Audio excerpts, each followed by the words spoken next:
speaker game, and Jill of the Jungle is a real speaker game. Now that we can make sounds, we can make noise. Now we have speakers. We can finally say yeah. Everyone's been waiting for this. All right, I think we are good to actually start. Sorry, this is a mess. But hi, we're playing Jill today. Hello, we're playing Jill of the Jungle. Would you like me to tell you a little bit about the people who made Jill of the Jungle? Tell us about Jill.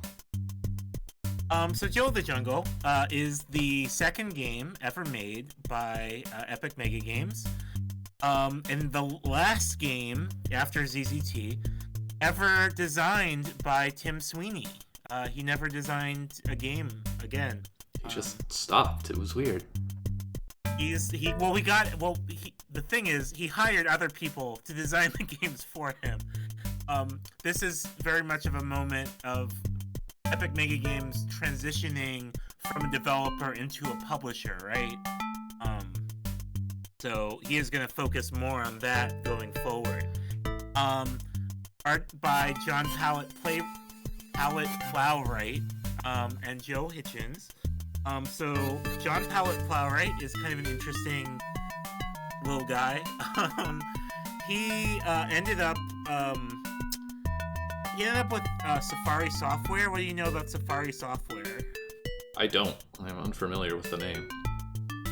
They are the studio that made Tyrion, and also Traffic Department 2192, which were both published by Epic Mega Games, and eventually they were bought out entirely by Epic Mega Games. John Pallett-Plowright ended up being the director of Traffic Department 2192. He actually did music for the game as well. Like 3 people did music for that game, including his brother, Owen Pallett, who was nominated for an Oscar for his work on the soundtrack for the movie Her. Wow. That's the movie where the guy falls in love with Siri.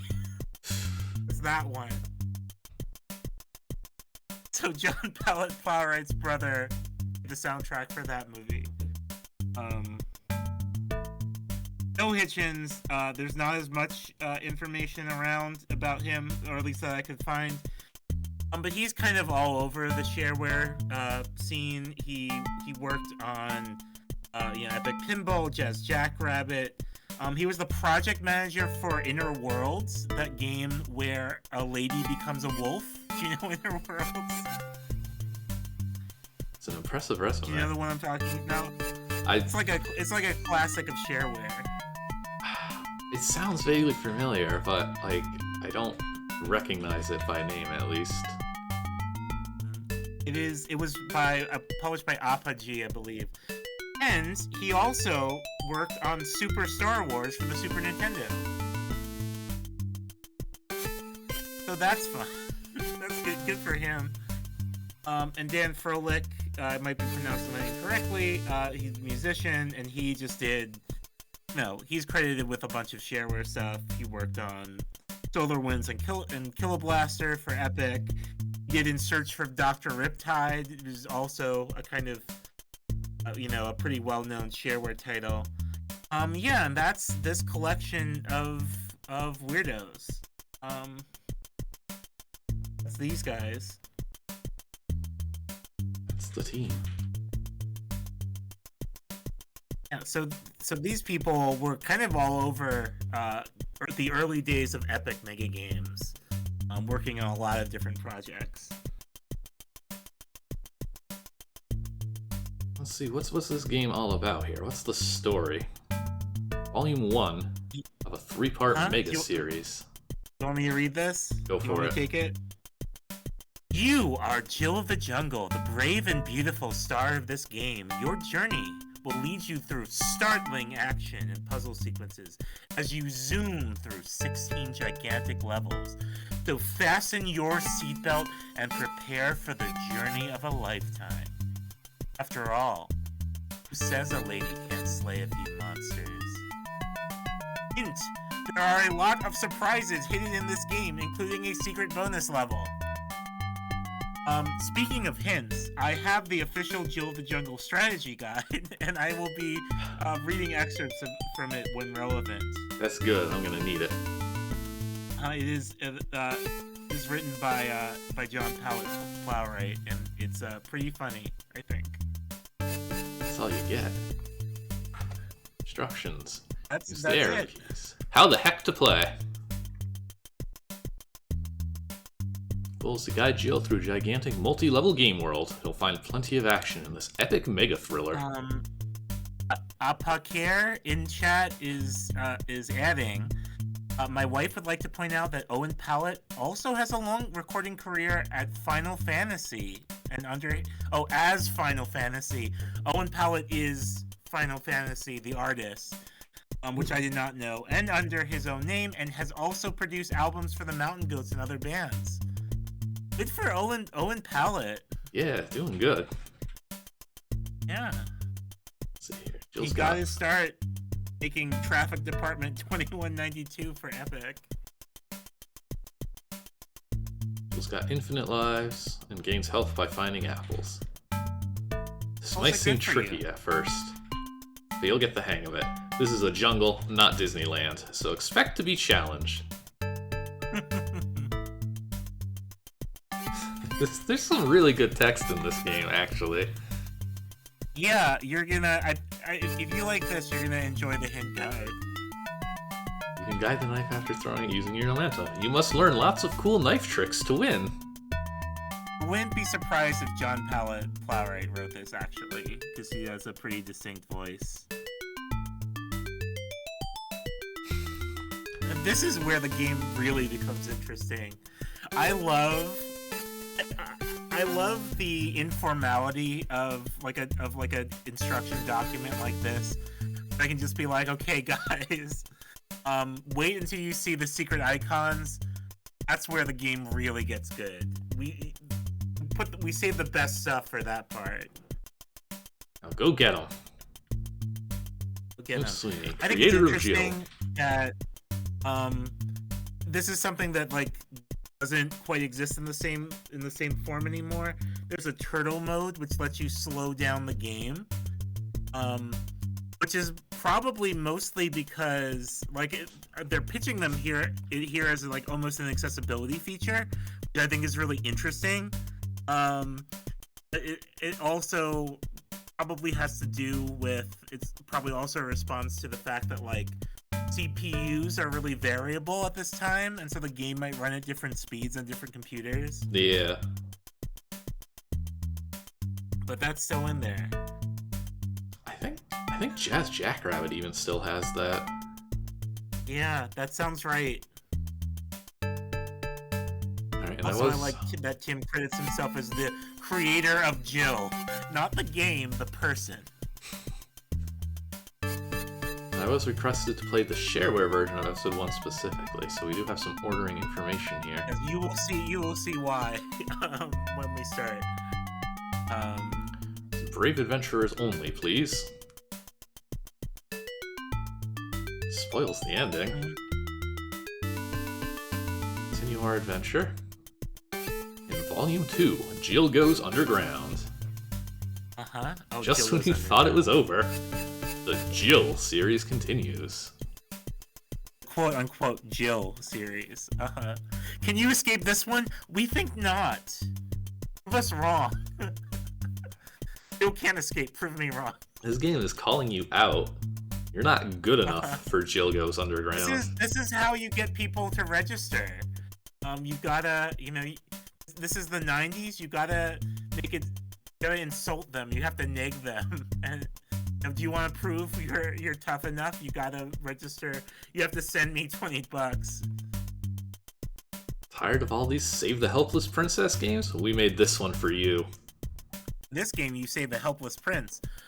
So an interesting thing about Volume 3 of Jill of the Jungle is that it was co-developed alongside a Christian Jill of the Jungle hack called Onesimus, A Quest for Freedom. Do you know about this? I've heard of it, but I've never actually played it. Huh? it's a Christian publishing company commissioned Epic Mega Games to make essentially to remake Joe of the Jungle to be about the Book of Philemon from the Bible, and then put a bunch of Bible quotes in it. But the interesting thing is that they were working on that at the same time that they were working on episode 3 of Jill. So episode 3 was co-developed with this Christian video game that Epic was also making at the same time, which is super interesting. Okay, you want to get into it? Yeah, let's get into this. You want to do some Jillin'? Let's play some Jill.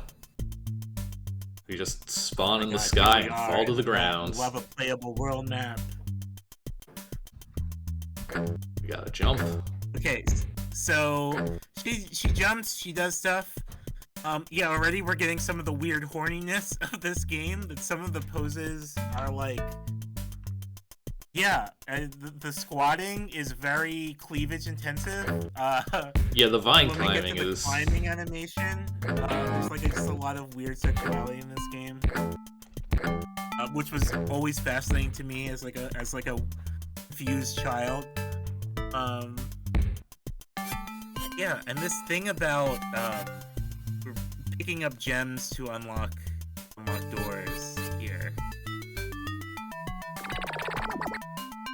Already we're seeing kind of a lot of the ZZT-ness of this. Yeah, we've got our big sidebar. Got our big sidebar, we got our flashing message bar at the bottom. On-screen controls. controls. We have the building blocks for like the like Count of ZZT structure, which is we have items that you can collect that unlock doors, and Tim is gonna immediately be using those to create these kind of wheel and spoke level designs. Jill bounds through the boulders. Oh, does she ever? Got our sword, and the sword is so cool.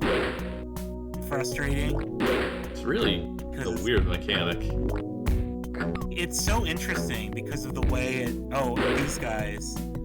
I think this is. We just killed it. I was. There's more. So these guys are the Firebirds are so of the moment. I think they tell us so much about niche like Jill of the Jungle is trying to capture, because they're literally just VGA gradients as like a bird. What if you had a bird that was just a color gradient? It's just color, yeah. Oh, wait a minute. By the way, we have 256 colors now, so you know. Yeah, it's funny that it really stresses this, but this game also is EGA and CGA compatible. Look at that idle pose. He's gonna sit there. This is just like Sonic the Hedgehog. This was the era of attitude platformers. Mascots with attitude.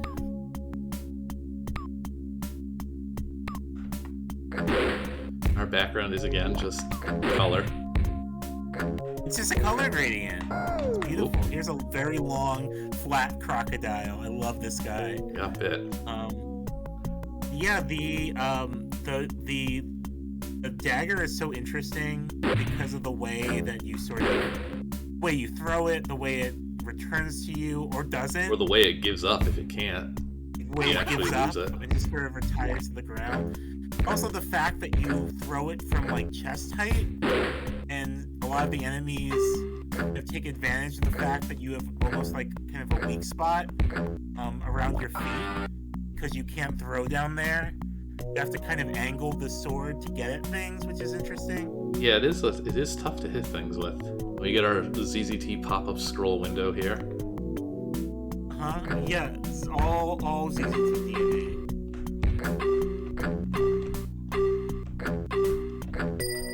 Epic. Yeah, I love that little shower of particles. It's very fun. I love the glass shattering sound it plays. So this game has so many. This game has sound effects. It does. Very, very good. It wants you to know. Ooh, 2 in 1 blow there. Watch out for frogs. Oh, the hint guide has some stuff to say about frogs. Would you like to hear from the hint guide? Yeah, let's get some frog facts here. Question. Why do the frogs keep killing me? They are a rare species of carnivorous jungle frogs. Rumor has it that they have mutated to be able to leap tall buildings in a single bound. They seem to dodge knives infuriatingly. If they keep killing you, well, cut them up. Cut them up. It's been a lot of fun to write all this. Yeah, this is all John Pallett-Plowright, excuse me.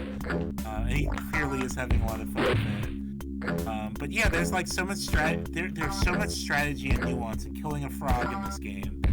It's fun that they're like one of the most difficult opponents in the game because they go in and out of your range. Yeah, you actually really have to time it. We're also overlooking the fact that this is still like grid-based. You move like in half-block increments. Yeah. Yeah, it sure is. And there is a level editor that was discovered like a few years ago, I believe. And it's not hard to see a version of Jill that came released with a level editor like ZZT did. Hey, look at that! Check out that cool hole in the ground. Yeah, why not? Everything's down there. Ooh, nice jump! Oh. You nailed that. Okay. Got smacked by the spinning things. You got a glimpse of the climbing animation. Yeah, we'll do some climbing where I won't get killed for it. Oh, Jill, please. You say that. Look at her go. Yep, she's going. She's just living her life. This is what she does in the jungle all day.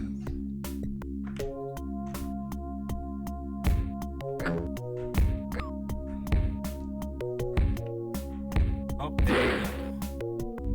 Now there's a bridge over the hole, so you can't go back down there. There's no material reward for doing this. Unless you see that vine animation early. Now we go back to the map, which is just more gameplay. I'm curious if they wanted to have like the episode 3 overworld, but like it wasn't ready.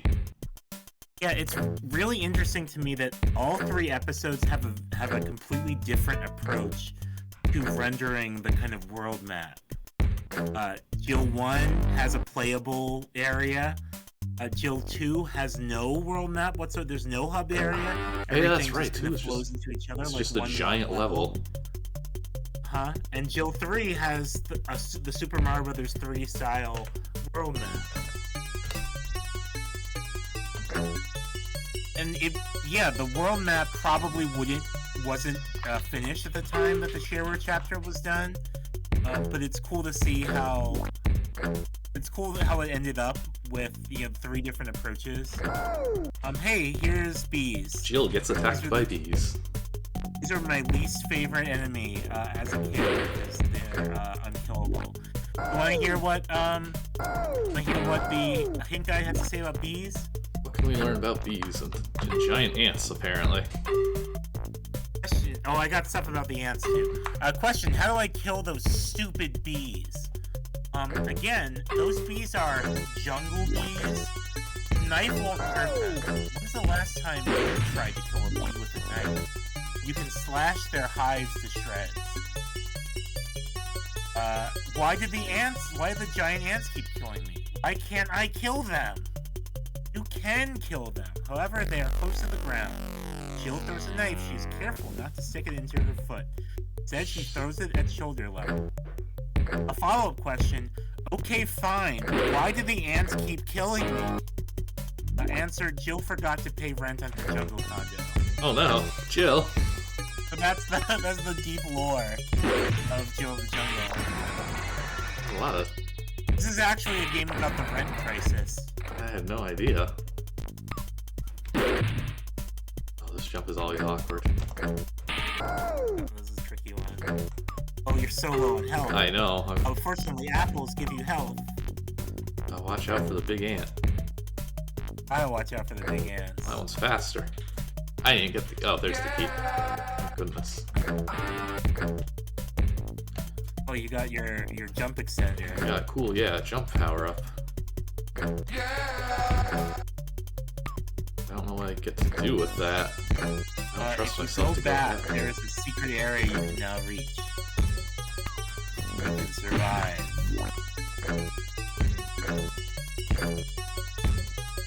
Yeah, a neat thing about this game, design-wise, is that, see? Is that they're always trying to inject all these little secrets and things that you can discover. Which is really fun. You see that in ZZT2, ZZT, 2, not the sequel to ZZT. But obviously it's easier here where we've got, power-ups and like a scrolling playfield. Jill. Get eaten by ants! Should have paid the rent. Should have paid the rent. What is a landlord but a giant ant?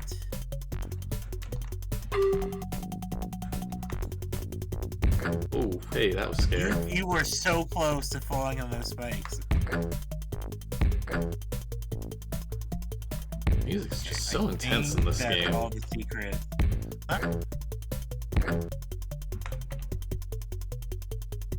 Is that everything? Can I get up there? I think that's everything.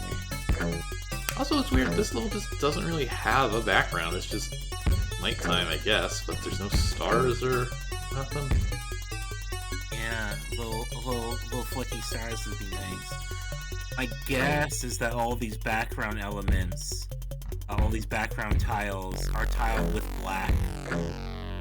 So that would have been, there was no transparency to put a background behind, so it would look awkward. But you could flex stars around for sure. That would have been a good solution. Back to the Gil enters the jungle map.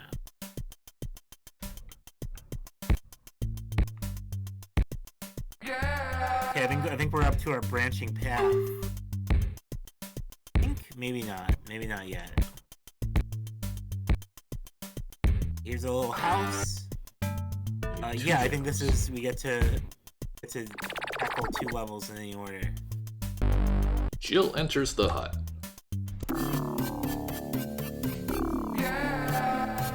This level is all about dodging enemies. Like a long snake.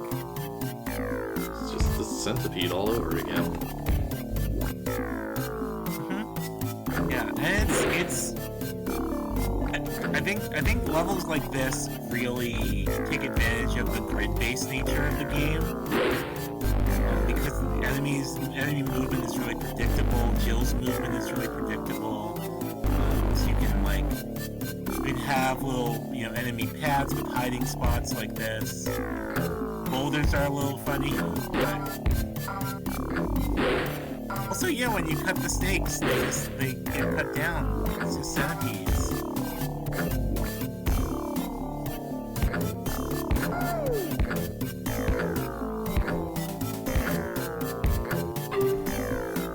Love these little crabs. The jungle crabs. Little crabs that love to climb. Their one joy in life. Never seen a beach. Just want to climb.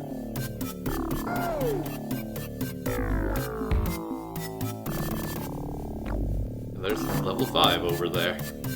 Level 4. So even in this one, it is still making multiple levels of the same thing. The use of those level markers as checkpoints. Also, these little funky little Pac-Man ghosts. Yeah, I don't know. With their very clear trails. Pac-Man ghosts. Does the strategy guide say anything about them? Oh look, but also, I want to point out the ubiquitous Duke Nukem elevator, which was in every shareware game. It's just how you have to do an elevator, apparently. But it's it's really interesting how it's being used spatially, because when it's extended, it becomes a wall and blocks you. But they're getting a lot of fun play out of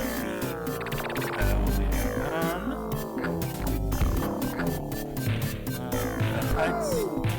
Boy, avoid getting killed by boulders, jump over them. What does the giant skull do? We haven't gotten there yet. There's nothing about the ghosts. But I'll give you an update on the giant skull when we get there.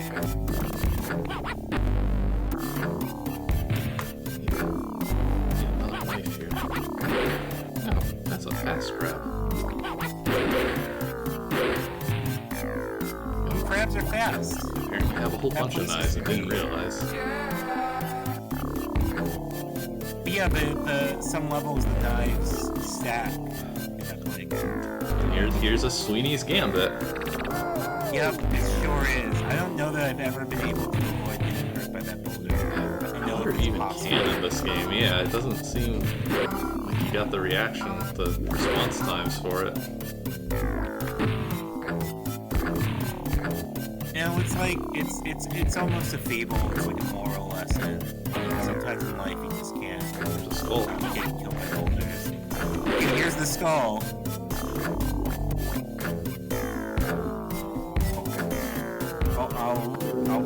There we go. Got those flashing eyes, which is a great effect. What does the giant skull do? Actually, that skull is a guardian set up by the witch doctor who owns this hut. Skull takes a visual of Jill, which will be sent by the latest in electronic mail technology to the demon's hideout in Part 2. Wow.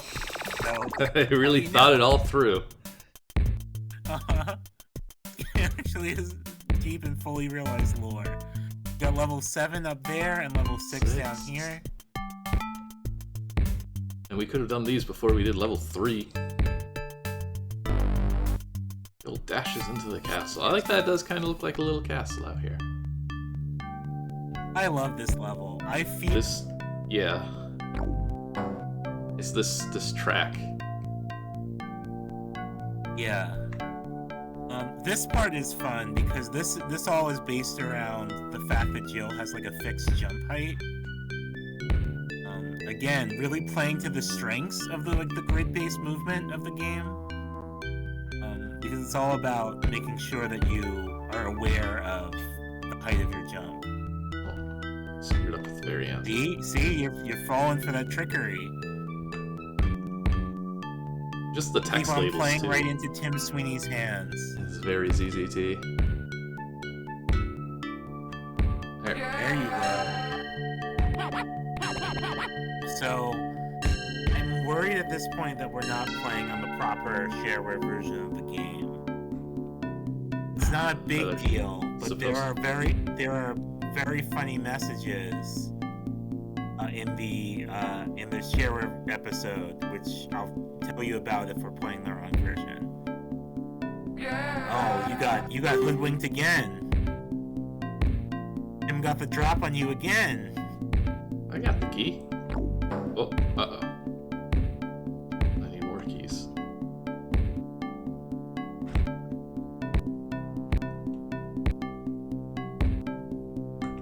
It's a very tranquil soundtrack. Yeah, it's there's such chill vibes. And I think it's really, this level really demonstrates the versatility of Jill of the Jungle. Because you can have both really action-oriented levels in this game and a more sedate, puzzly levels like this one. It's a really robust little game.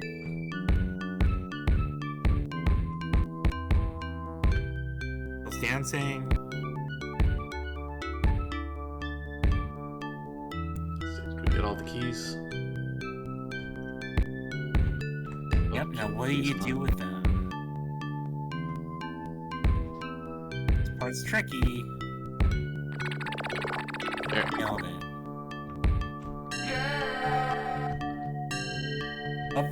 Love this sunset. It's VGA Sunset is so good, and they're gonna use those tiles in some pretty fun ways over the course of the game. You'll see a lot of remixes of this Sunset. It's a very pretty game, I think. Like, I didn't play this game until years after it came out, but I think this one does look nice, especially for the time.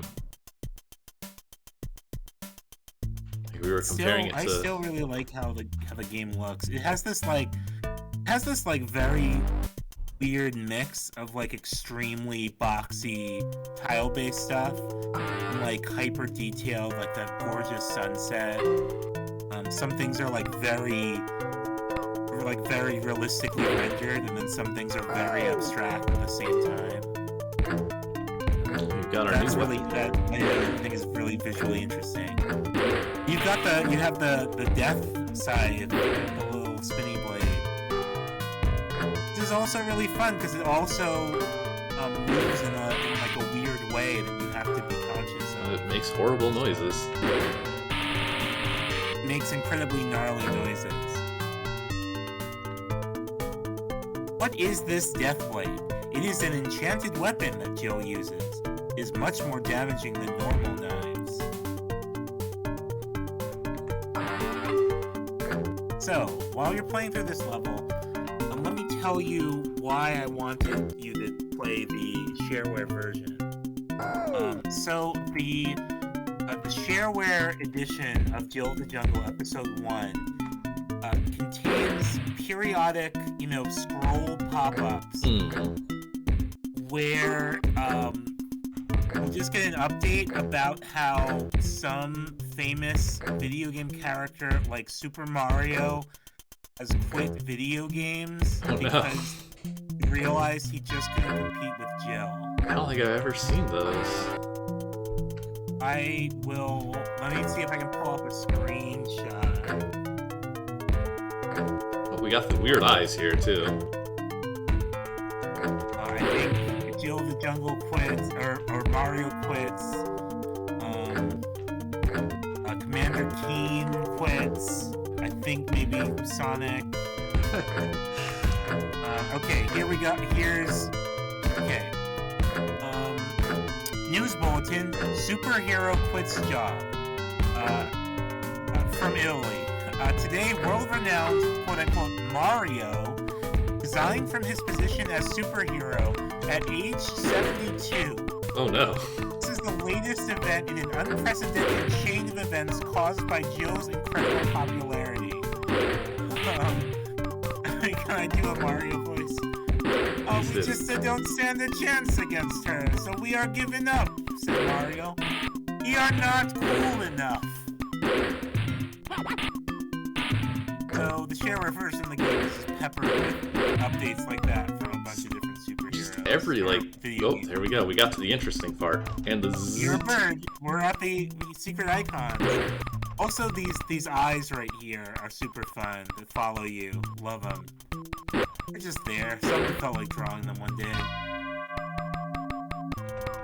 But I love how every PC platformer of this era is like, get the hell out of here, Mario. This is the new hotness. They're all so convinced. Your time's done, old man. They're constantly comparing themselves to Nintendo. It's not good to compare yourself.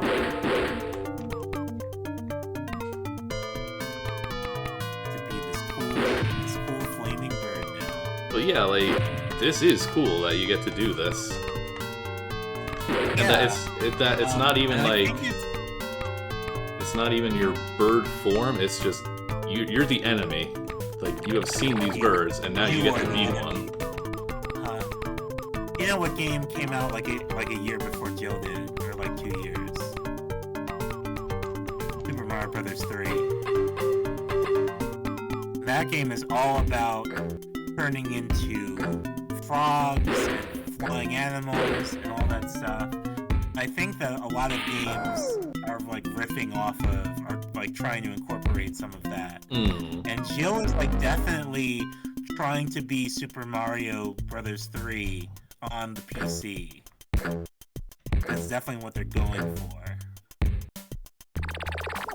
So you gotta have those transformations.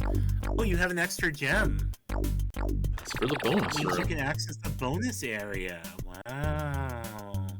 Epic.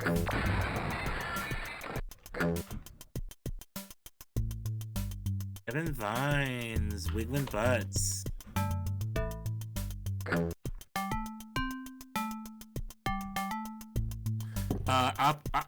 Apak Air in chat asks, birds can use keys?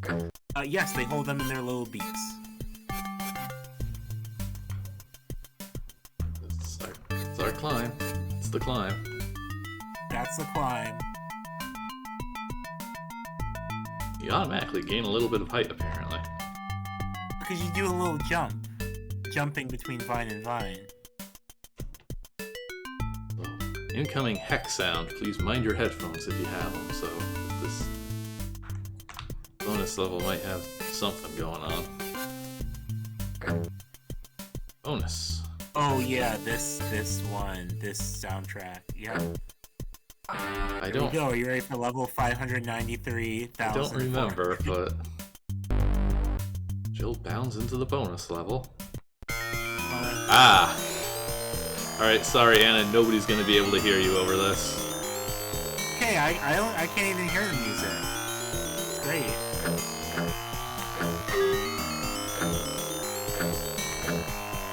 That's what it looked like. Yeah, it looked like intergalactic alphabet, but what does it say? It's only a couple of letters.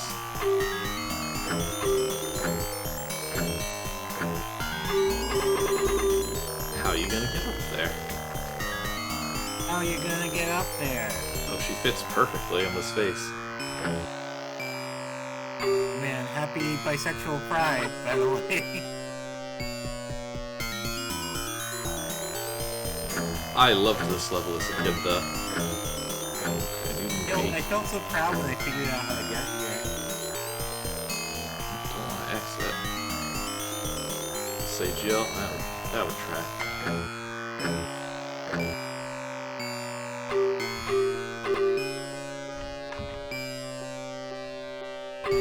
I'm just sipping my tea. Oh, hang on. The sidebar says this is level 20. It transcends time and place. You're beyond the normal. New mechanic with switches. The normal course of things.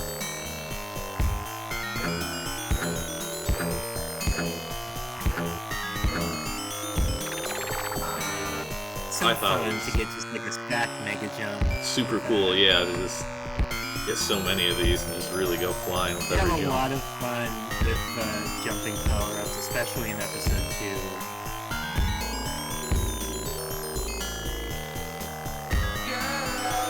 I think you've gotten everything. I think so. That's weird though, you don't get to really do much with this cool jump.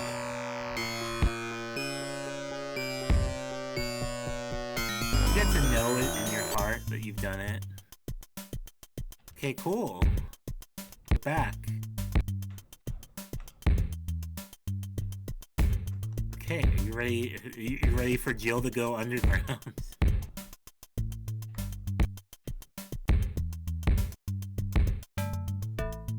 Let's see. What comes up next? Apple. Of an apple. Ah, yes. Arg's Jill takes you to dungeon. Arg dungeon. Who is Hey, Arg? Das. Who is Yeah. Arg? I don't know. Who is Arg? Well, you'll be happy to know that Hint Guy has some answers for you. It's actually a multiple choice answer. Who is Arg? Take your pick. A. And in chat, if you just want to vote on your preferred choice. A. Elvis in disguise. B. You say when you can't complete the level. C. Gil's boyfriend. Ooh. Or D. One of the background puppets on Sesame Street. Those are your options.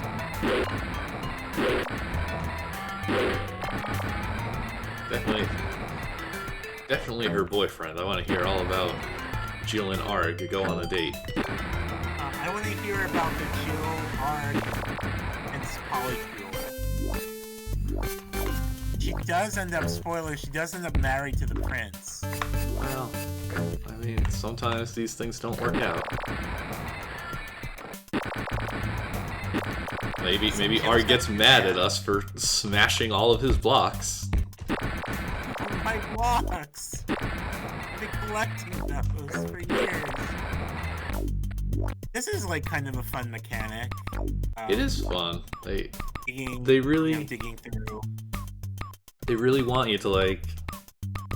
They really want to emphasize that this game is loaded with sound effects. Epoch here in chat. I'm gonna pronounce your name a different way every time. Says Art puts his girlfriend in a dungeon. That's risque for a PC game. And first of all, did not put his girlfriend in a dungeon.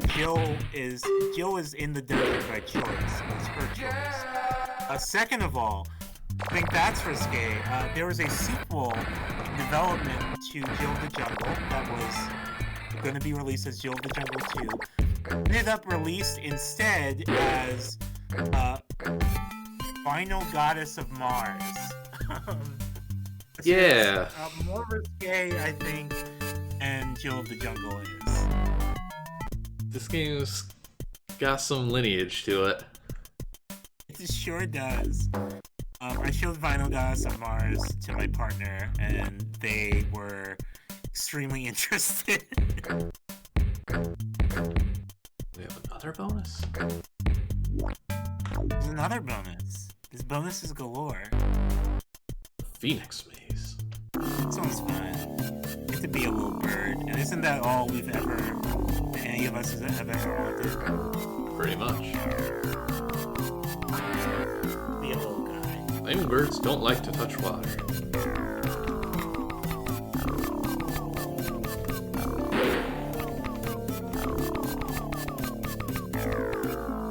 Pac-Man level.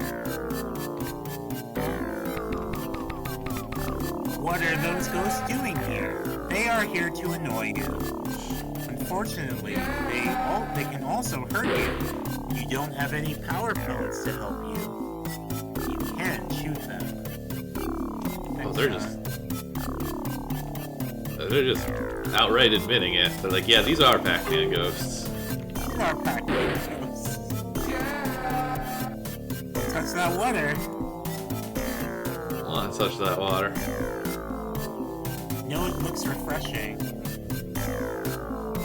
We do need to see how this game does handle Jill dying at some point. I have to off myself at the start of the level and not in the middle of one. Jill's death animations are incredible. Truly.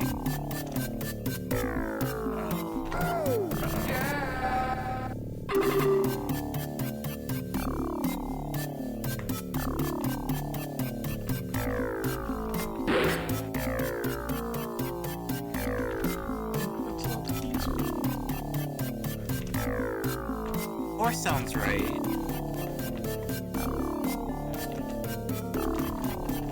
Like these weird blue tiles. They're kind of fun. Weird hexagonal tiles. 1, 2, 3, 4. Jill! Jill.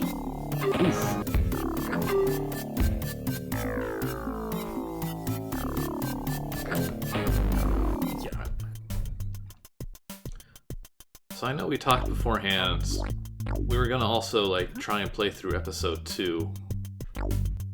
I kind of want to hold off on that. I want to get our audio situation improved before we do that. So I think we should just stick with episode 1 for today.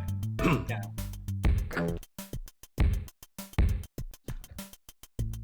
Oh, bonus unlocked. Yeah. I actually can't remember what unlocks that bonus. Oh, yes I do. Okay. Fine. Cool. I remember. You're good. I remember. Am I good? I'm not too late? Because I think you like gotta be a bird You're or good. something. You're great. Just go to the next level for now. Okay. Bound into the Knights puzzle is next.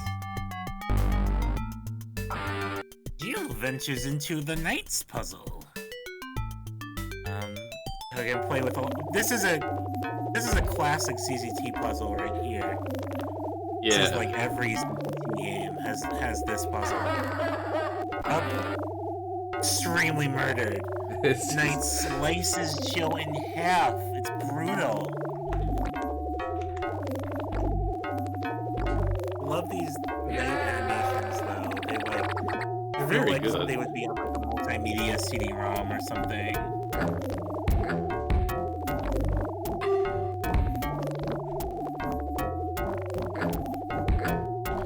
This music, though. I don't know, I can't hear it.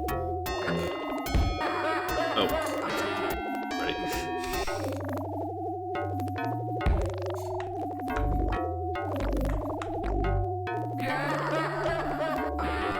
Right. Sorry, Jill. Struggling here, apparently.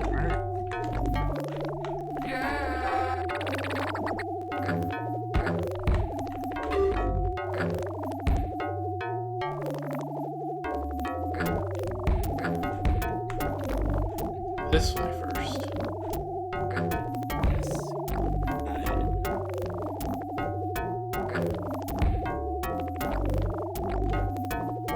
Oh boy, you'd love to see this.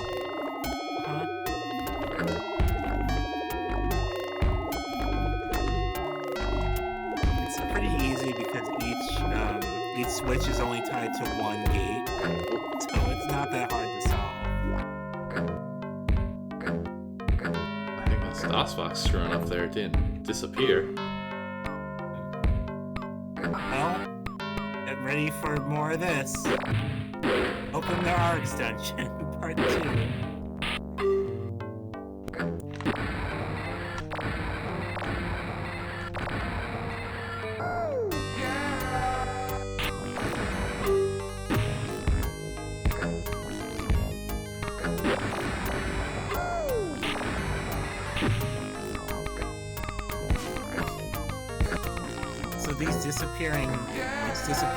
Reappearing platforms are like invisible walls.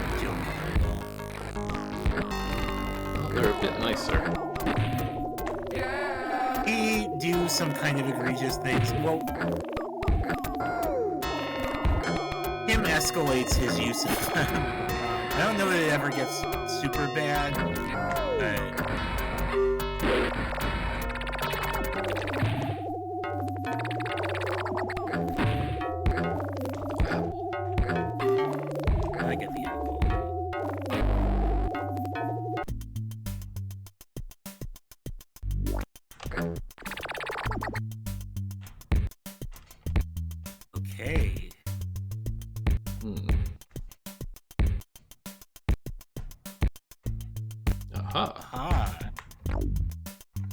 You would not have been able to get to that switch without the high jump power-up. So that's the chain of bonuses. There we go. Yeah, bonus 2. Tim. Tim, 1992. Hey, you may ask, who is Tim, 1992? According to the hint book, Tim Sweeney is the programming genius who developed Jill after several months of hard work. He is funny, intelligent, and single. He is also my boss, which is why I won't mention his immense ego or any of his other faults in this sheet. His ego? Great, thanks a lot. Really, I didn't need my job. It's okay, I don't mind being fired. I'll be hearing from my lawyer in the morning. Goodness. They had fun. Oh yeah. Turtle Key responding to... Did the game just crash? No, did the stream crash for you? Oh, no, sorry. I clicked on the wrong window because I have a weird setup. Okay, never mind. Each money tuts in chat asked, what does the turtle key do? Turtle key sets the game to half speed. There we go. This is turtling. Yeah, we talked about this way at the start of our stream. The instructions pitch it as a kind of, you know, as an accessibility feature, which it for sure could have been, and is like, could have been the predecessor to similar accessibility features in games now. But realistically, it probably was also a response to the fact that, like, game CPUs varied pretty widely in speed at this time. So this game would have run on different speeds at different platforms. So if it ran too fast, that's a way of slowing it down. Skipping a level? No, never. Can use if you have the bonus jump power up, you can't skip this level. And that's the Tim Sweeney difference. Yeah, this is always Don't do it. He just gets shot in the head. Poor Joe. It's a rough So look. I love that. I love this weird little tree that looks kind of like a brain.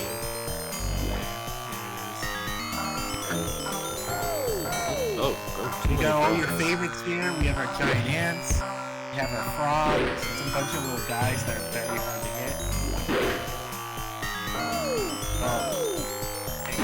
That frog's putting pressure on you.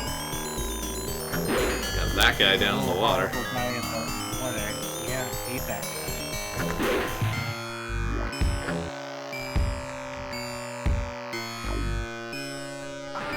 Ooh. Yeah, I haven't saved it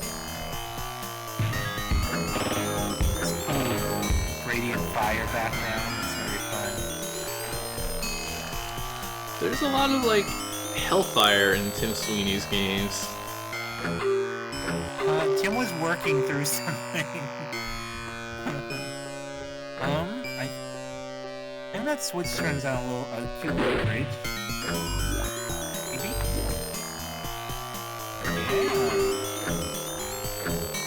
Yeah. To me, that kind of design is very cute. Getting to cast it so you get to put a little bridge over it. This little area, I think, is really picturesque. The way these, like, all these hills are, like, kind of layered on top of each other. And there's, like, a waterfall running through them. Oh, this frog's gonna get me, This is though. a plus scenery of E- frog. I got him. That was a good kill. Good frog murder.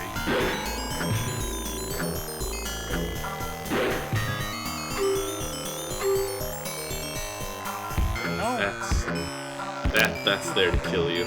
That's a mean spike.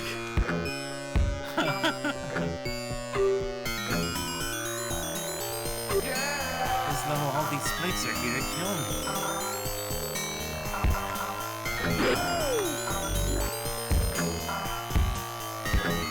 Those are jungle spikes, which are the worst kind. This is Jill getting chased down by 4 frogs. Just a day in the life of a frog. I hope I don't die. You do make a few blind jumps in this game. You do. I think you can scroll the camera a little bit, but there are some pretty player hostile design decisions at points. You could have died right there, right at the end of the level, and had to restart the whole thing. It can be mean. But we did it. You made it.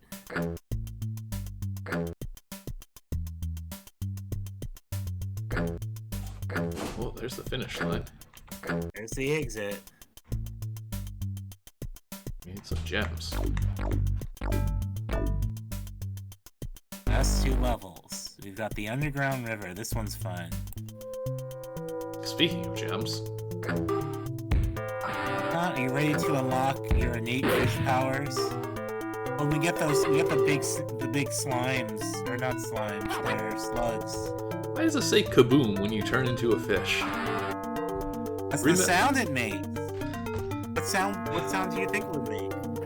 Oh no, actually. Okay, importantly, fish fire fish bullets. They do.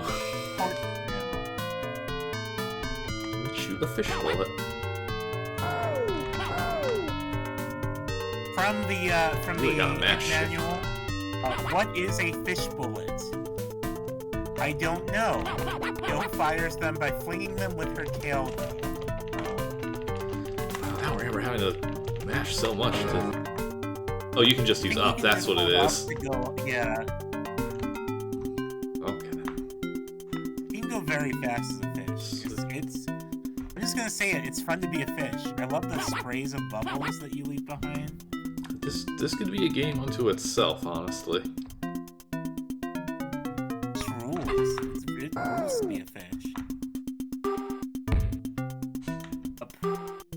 You're just a human. Am I done being a fish already? There's more. I think there's more fish content that you haven't seen yet. Love the slug.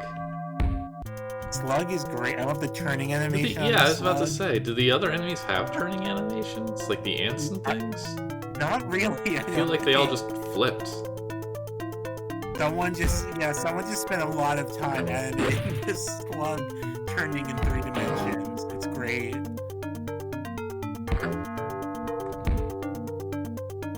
Yeah, there are a bunch of gems that you just need to be a fish for. But I think you just didn't swim up the waterfalls or something.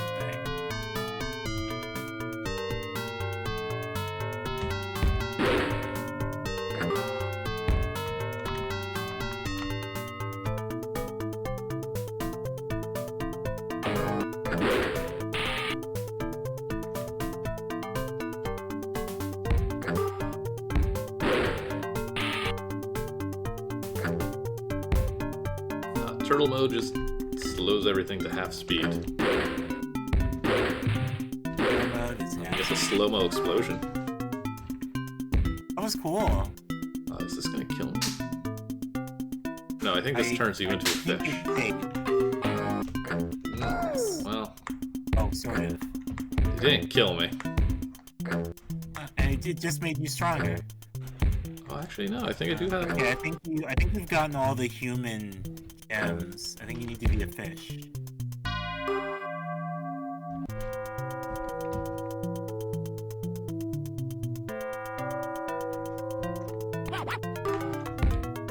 There's somewhere to go as a fish that you haven't got. Should be another waterfall here, I think. Yeah.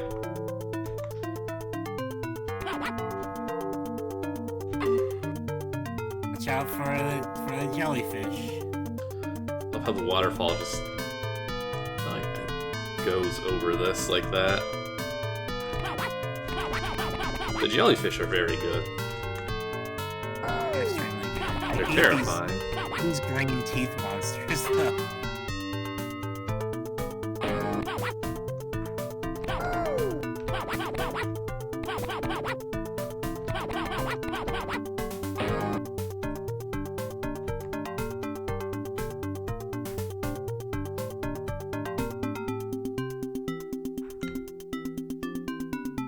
That's Look at you as a fish, just zipping around, shooting fish bullets. Well, you really do need a lot of gems, huh? Huh? Very gem-centric. Well, see, this is getting back into the ZZT-ness of it all. This is that level in that board in City of ZZT. You need to collect all the gems to proceed.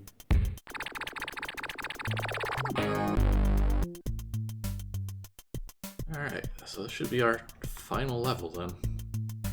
I think. Jill enters yet another puzzle. Yet another puzzle. They ran out of names. M.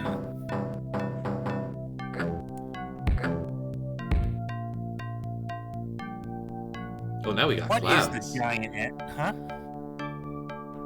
Yeah, that little cloud is so cute. It bounces off the walls. Huh? Hey, I have. The hints have something to say about that cloud. What caused those clouds to be such a strange color? Pollution. They are acid rain clouds.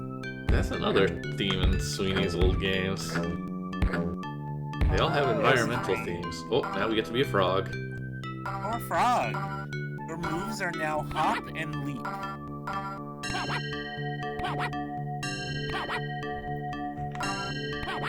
Question, what is the difference between a leap and a hop? Leap has 4 letters, hop has 3. So there you go. Oh. Oh no, you hopped when you should have leaped.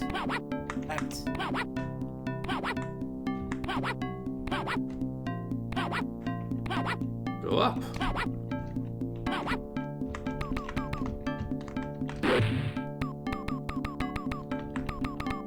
I like those little bits of sunset through the windows. They're very nice. It's a great vibe on this level. We've got our clouds, we've got our sunset. It just has a good aesthetic. We've got our giant letter M. M stands for Mega Games. It's got to.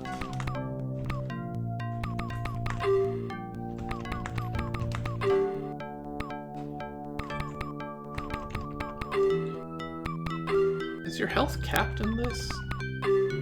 I think it is. I'm only That's a asking. great question. Because, like, Super Not ZZT sure. also does this health bar, but it extends beyond that. Overflows. Yeah. I don't know. Get hurt. Hurt yourself. Infidel in chat says, "Getting over it with Jill Froggy," which is fun. To the finish line. Oh man, are you ready to finish? You ready to conclude our Jill venture? Jill enters the plateau. This is so fun because See, now you get a nice background, yeah. level. It's the map screen for the Oh, third it is. episode. That is very fun. I never realized Yeah, that. so it's like Look at that. So it's like, you know, you've gone up to the plateau and you can see all the jungle side, you know, sprawling around you. It's a really cool effect. That nice little reflection in the water. It's beautiful. That's where all the my crabs crab hang out. friends. They're not on the plateau. When the crabs aren't climbing ropes, this is where they like to congregate.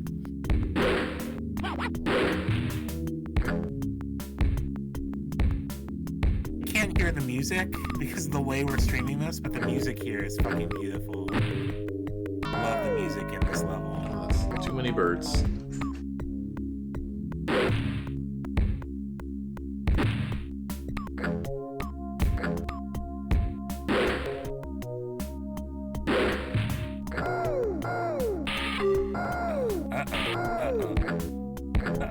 Jungle Too many bees.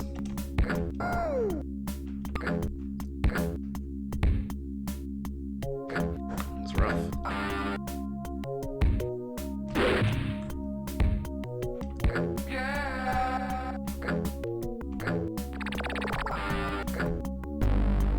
Oh, the end. Jill reaches the ending. Now sit back and enjoy.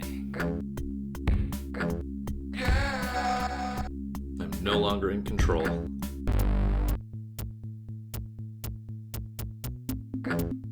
I like this ending sequence. This ending is so good. No flies into space. All these little these ringed planets that rise at the scene of the next game.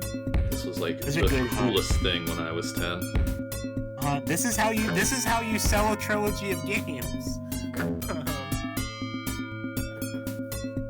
500 miles away from her starting point, Jill wanders into a strange and mystical grove of Oh no. mushrooms.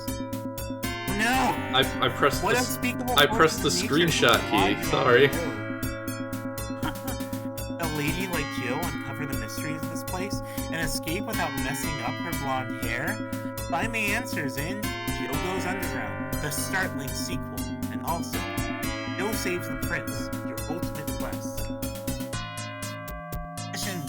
She flies really far. Just when you thought it was over.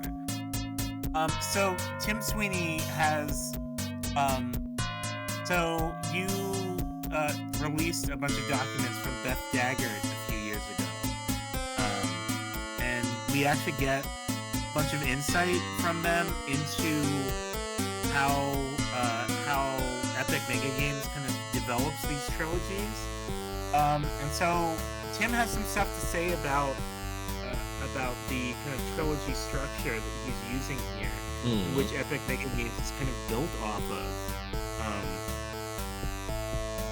He says, in fact, that trilogies are Epic's secret to success because they fit really naturally into this shareware model that he's borrowed from Apogee from Scott Miller. And he says all of our games are trilogies, a 3-volume series of games we give away part 1 to shareware, sell parts 2 and 3 to customers. Plus, we have to work harder to create 3 episodes of a game, but it pays off. Customers love the first episode and are happy to buy other episodes from us. And so you see the hallmarks of that structure on this game. Episode 2 has to have, all these assets that aren't in the first game. We have enemies that are new. We have mushrooms that are new. And it turns out it worked really well. In Q4 of 1992, the official Epic newsletter, the Insider newsletter, we see that Jill of the Jungle reached the kind of 5th best-selling shareware game on a list that included Wolfenstein 3D, Duke Nukem, Commander Keen. So this was a real money earner for Epic Mega Games in the the years when they were just building themselves up into a developer and publisher. It is definitely a game that I wanted the full version of as a kid. I did not get to obtain for years and years, but I definitely had the whole trilogy as a kid. I was in love with this game. It was a big deal for me. Oh man, here's the other secret of Epic Mega Games' early success is that they were really into digital distribution by making Tim Sweeney made a lot of deals with BBS owners, BBS sysops, to officially carry the shareware versions of Epic Mega Games games. And this was, part of how they were able to distribute their games in a time when digital distribution as we know it today was not really a thing yet.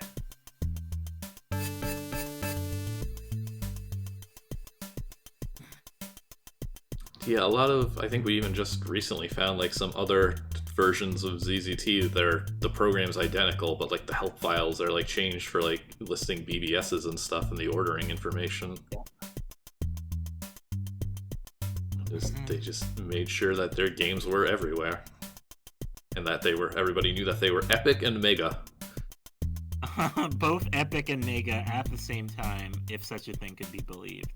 Also, Coolio in chat saying that they were on the DOS Game Club episode for this game. I did not know that. I've definitely listened to that episode, though. DOS Game Club was when I finally bothered to get around to playing episodes 2 and 3. Well, I've listened to that podcast. It was a lot of fun. Not that episode, though. That's a Jill. That's episode 1. Yeah, look out, world. Here comes Epic Mega Games.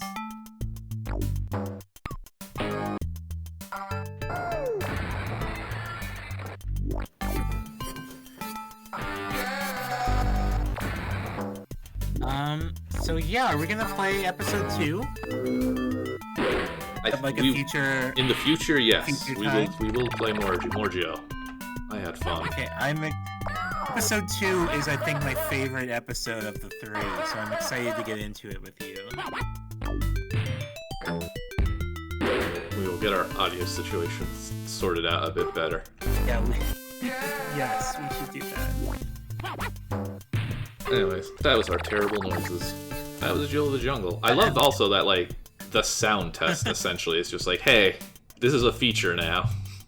Please buy Drum Blaster. Yeah, it's a sound test, it's an advertisement for Drum Blaster, and it's also an advertisement for the fact that, hey, we make games with real audio now. Oh, hell yes, catalog.exe. Yeah, you can see this is definitely an updated one. I show catalog.exe in my classes. I think it's a fascinating artifact. I love catalog.exe. Every time I see one, I get all excited. Well, you can purchase from Epic in Winter '94. This is the 1994 edition.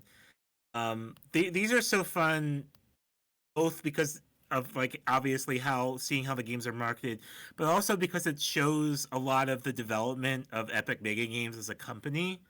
At this point, they have a staff of over 40. The 1992 version, they have just like 10 people. There's a lot of like Also, the soliciting for feedback too. yeah, Here's what shareware a is. lot of fun colors here as well. I like the color palette on this one. What is shareware? Try before Have you you read buy. Richard Moss's book yet? I still haven't. I actually should start Oh, that finally. it's so good. It's a really good resource.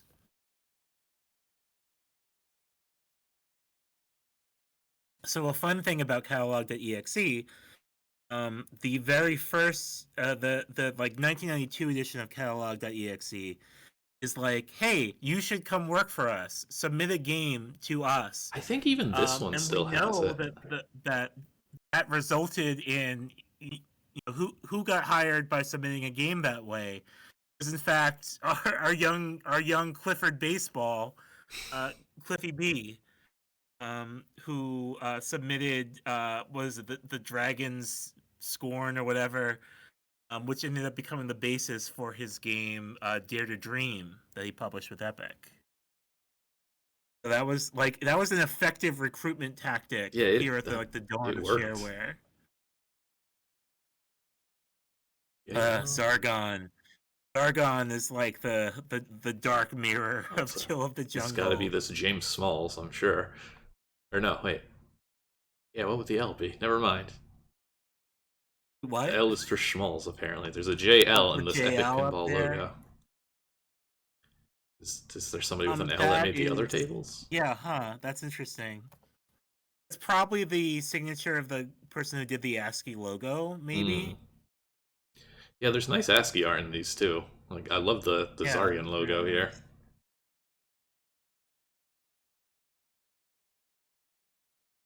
nice. To answer Coolio's question in chat, Clifford Baseball is a funny name for Cliffy B. That was Lilith Zone used it in one of in her games, and now I just call him Clifford Baseball. Forget which game. um, but Cliffy B is a kind of joke of a person, so I think it's very funny to use a joke name for him. All Heartlight. the weird Polish games. Huh? Have you tried these games? They are a bit weird. I know I've played Heartlight and Electroman and never did much of anything in either of them. I mean, David N has that like Adventures entire of Robo, series. Adventures of Robo or whatever is really interesting because it has full voice acting for everything. Wow. Like if you pick up any item, and it's just like a Sokoban clone, except that if you pick up anything, it goes, "You've picked up 100 ammo," or like whatever. It's very good. Solar Winds. Register today. Get a special cheat code. Oh man, extra energy and missiles. Solar Winds. Also, featuring art by Joe Hitchens. No, not by Joe Hitchens. Featuring music by Dan Froelich. I was like, I know one of the Jill people worked on Solar Winds. This is the game where you can tell an alien that they're really ugly. It's great.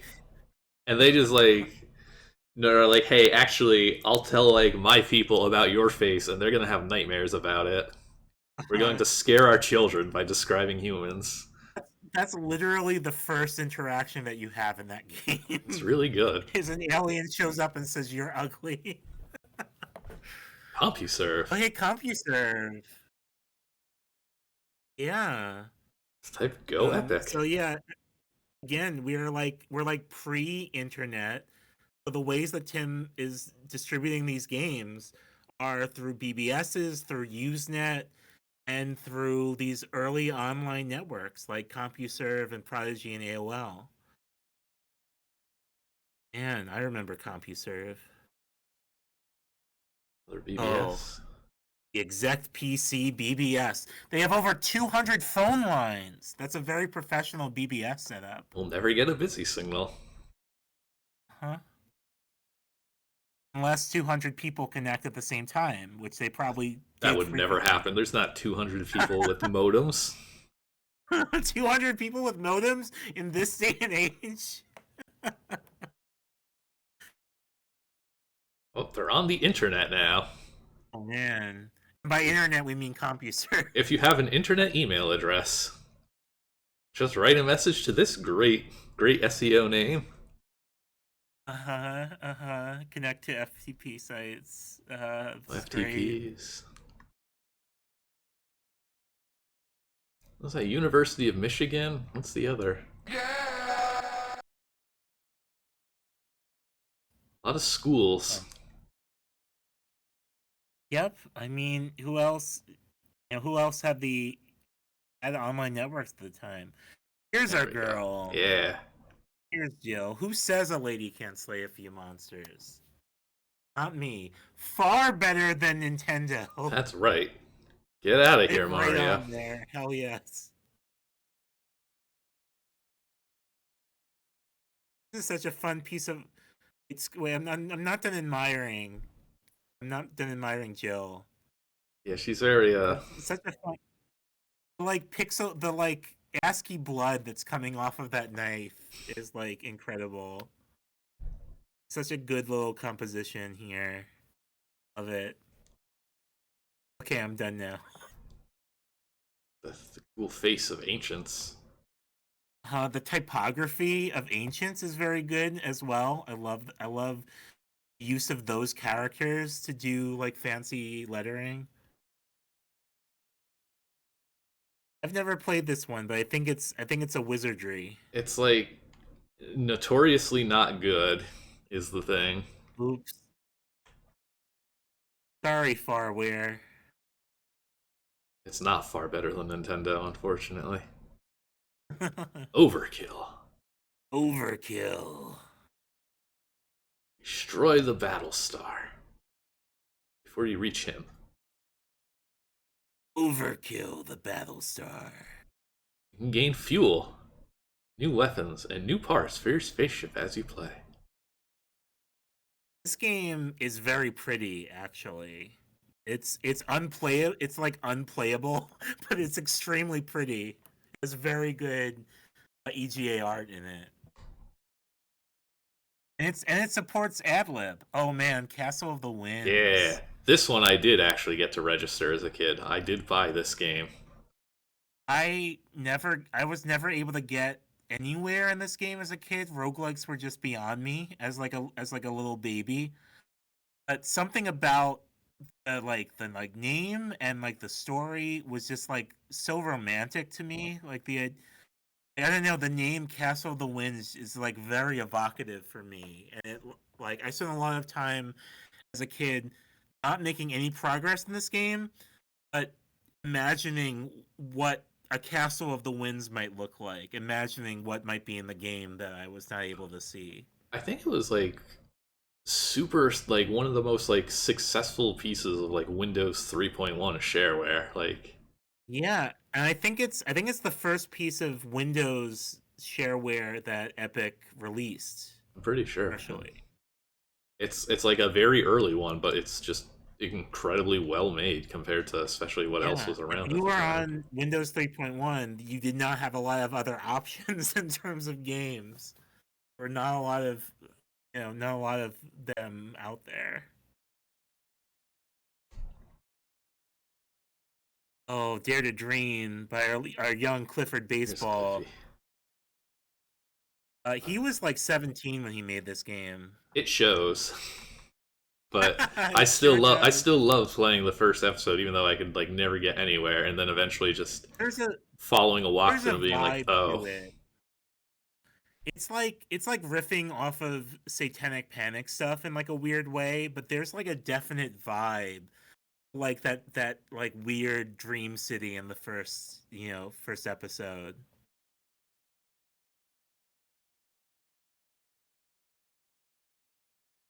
Bricks.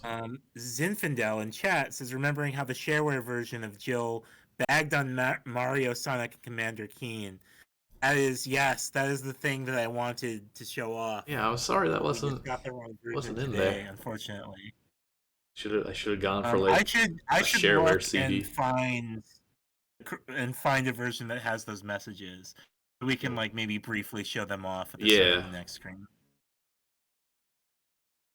I did have fun with Here's bricks. Bricks, which is actually a Taito game. And I'm not fully sure whether it was licensed or stolen. Probably the latter. But we have again Dan Froelich, the musical mind behind soundtrack to Jill, also worked on this one. 256 color VGA beauty. That's how I want to be described.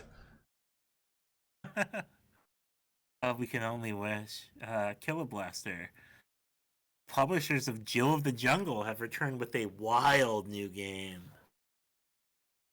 I barely remember this one. It's by Alan Pilgrim, though. Yeah, he had to like learn C. Yep, who is another one of our kind of first generation ZZT employees.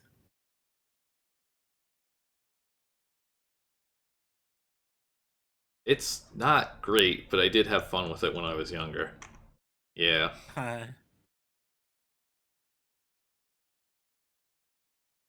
Zone 66 is notable to me because it was the first time I ever saw anime as a child. 32 It starts with bits. with a very Western like demo scene anime cutscene. It was like, wow, those people are really angular. This true 32-bit protected mode game. Finally. The ultimate level of coolness.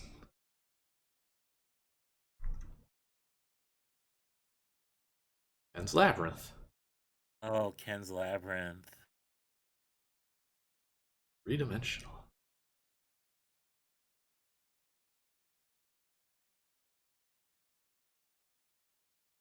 A hilarious storyline. Thank you for playing Ken's Labyrinth. Like a really fascinating technical story. The section in Richard Moss's book on Ken's Labyrinth and just the whole like 3D engine arms race that was going on is super fascinating.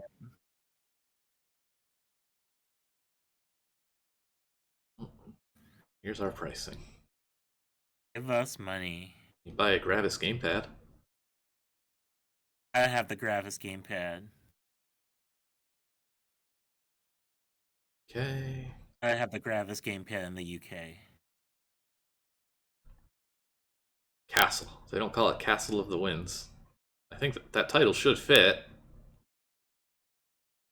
Oh, they just call it Castle. They just call it Castle. I thought what it was going to be is that it's something else of the Winds because British are not impressed by castles because they have a castle.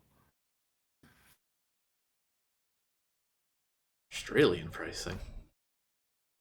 I mean, Tim's also like, hey, we got to get this stuff worldwide.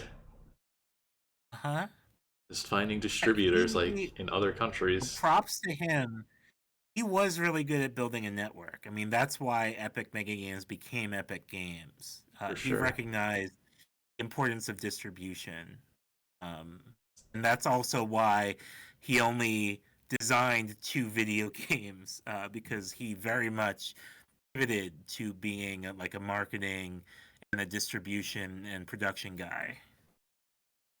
Germany. Oh, Epic Deutschland. Hell yeah.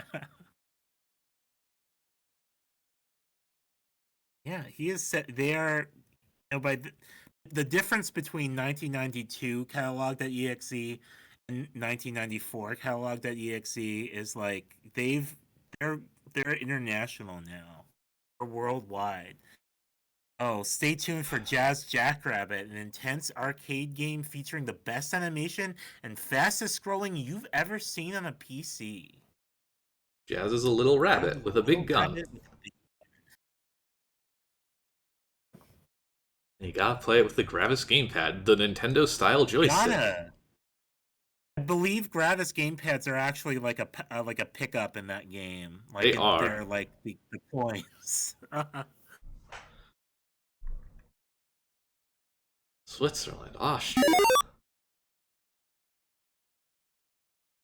Everybody can buy these games. France. Half this catalog is just the different countries. Finally, I can get Killer Blaster in France. Japan. In Japan. Oh my God, Zinfandel, play Jazz Jackrabbit. I'll play Jazz Jackrabbit. I love that game. Love that game.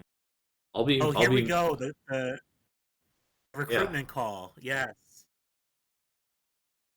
They're still recruiting. Can I just read this? Can I just read this whole thing? Sure. This is so interesting. Calling all programmers and artists, come join the Epic Mega Games team. If you have the talent, we can put you into one of our game design groups. We're constantly developing hot new games for IBM-compatible computers.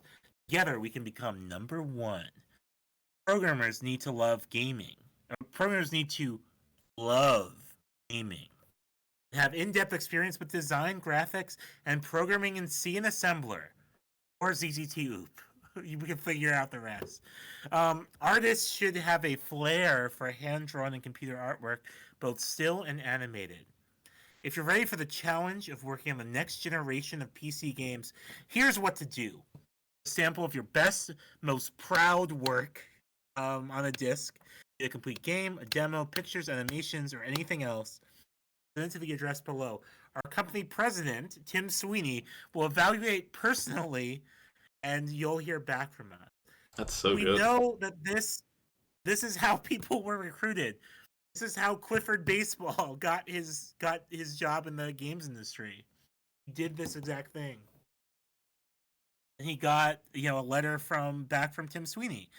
This is also, this is only a slightly more sophisticated version of how people like Beth Daggert and the author of Izania, which you played last night, and Alan Pilgrim, author of Killer Blaster, were recruited. Tim held a ZZT level design contest, and the people who had the best games, he reached out to them with job offers. So he's also very effective at building up a team. And it's amazing how kind of loosey-goosey that process was. That was just people mailing him, copies of adventure games they made.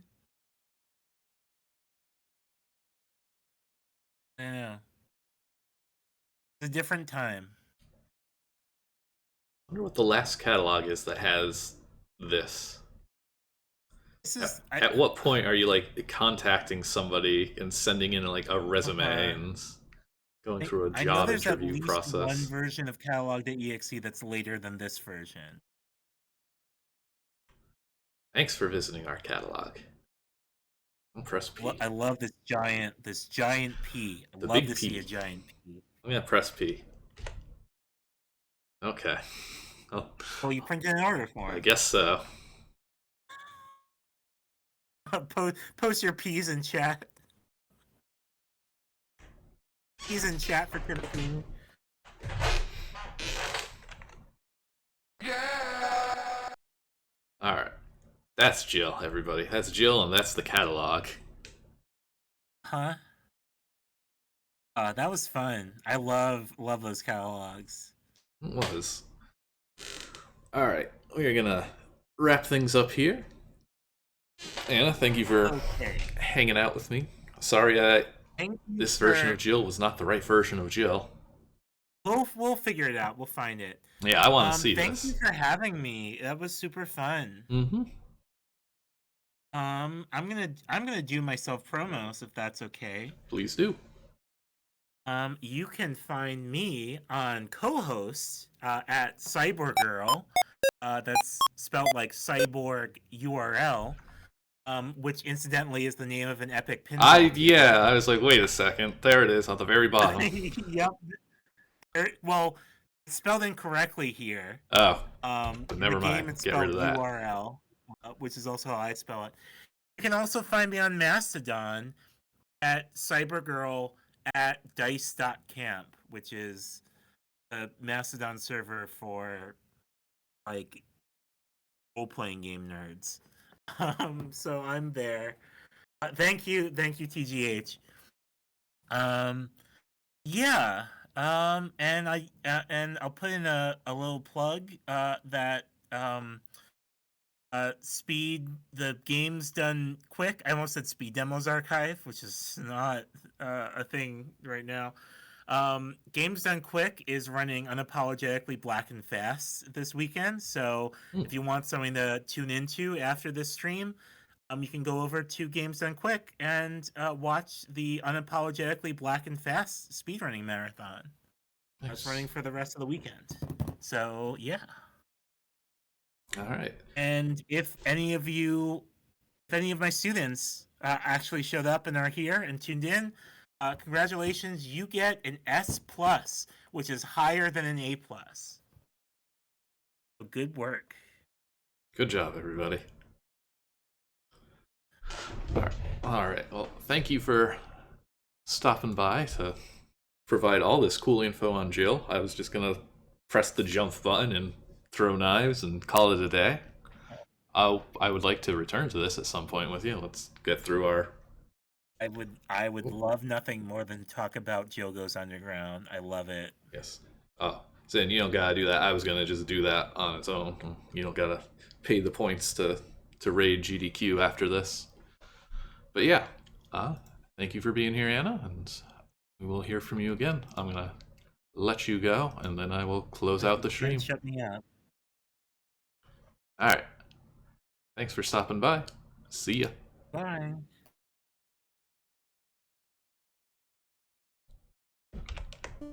Okay, that's the end of that. That was Jill of the Jungle, and that was a lot of fun. We will be back again, well, I will be back again tomorrow, Sunday, same time at noon Pacific. We're going to be playing some unpreserved ZZT Worlds once again. We also have next Friday, well, the poll's still ongoing, but there's going to be something Friday, 6 o'clock. Right now, I believe a furry ZZT World is our kind of runaway winner, though, so it's probably going to be something like that. We'll be announcing all that stuff for tomorrow. I think that's about it, really. Right now, everything's... I gotta update this, like, credits screen. We are still on Twitter, but I'm also on Mastodon now, and technically co-host, but I'm not really using that yet until there's, like, a proper API, which is in the works. But thank you all for watching. I hope you had fun. We did this stream as a bonus, just as for hitting X amount of subscribers.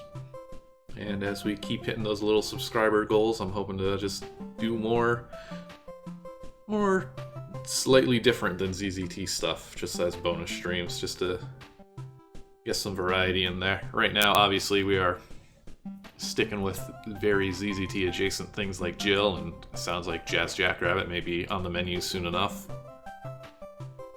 But we'll see how things go. Thank you all for watching, and hope to see you next time. Later.